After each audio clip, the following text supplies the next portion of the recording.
Rome fell. Will the modern West follow suit? Liberal public opinion is increasingly raising Europe's core issue through the lens of historical experience. Of course, the war in Israel also makes the issue more urgent.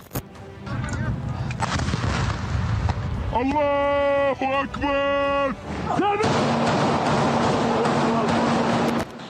More precisely, not even an event in itself, but a polarization among refugees who have long become full citizens of totally different European countries. Mass actions in support of Palestine and Israel throughout the European Union had to be dispersed with the help of security forces.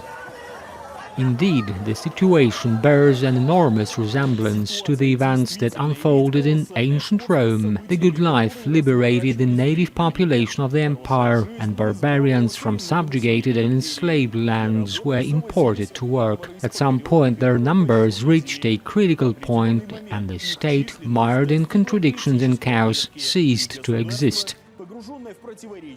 It was a grave mistake to let in so many people of very different cultures, religions and concepts, because it creates a pressure group within every country that does so.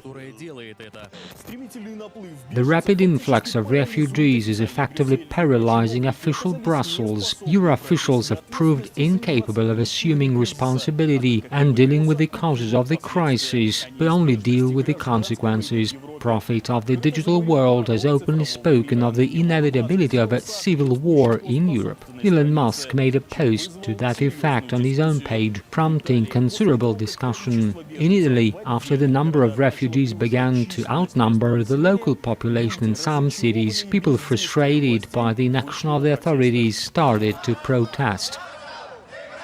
Hundreds of refugees storm German territory every day. The absence of state borders in the Schengen area facilitates illegal migration, especially since the ruling elites of individual countries have proved to be behind the crisis. Official Warsaw continues to remain silent about the scandal of intermediary visa sales in Asia and Africa. According to the investigation, more than 350,000 refugees arrived in the territory of the European Union as a result of the grey schemes of the Kaczynski team. All of them, in consequence, tend towards Germany.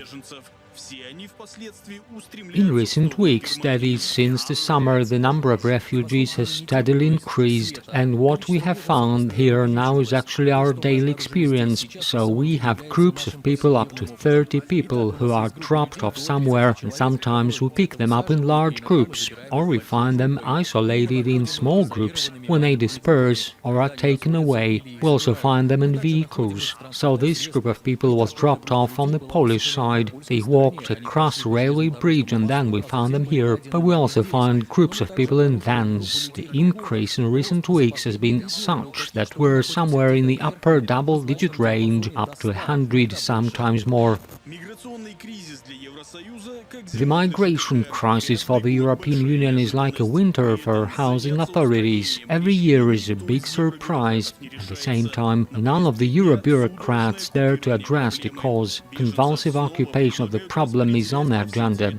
Refugees are again being offered quota distribution throughout the European Union. If you don't want to take it, then you have to pay. The value of the human commodity has not yet been determined by the democratic public. A number of countries have already been quick to state their categorical position on this issue. Traditionally, official Warsaw has been at the forefront of the criticism.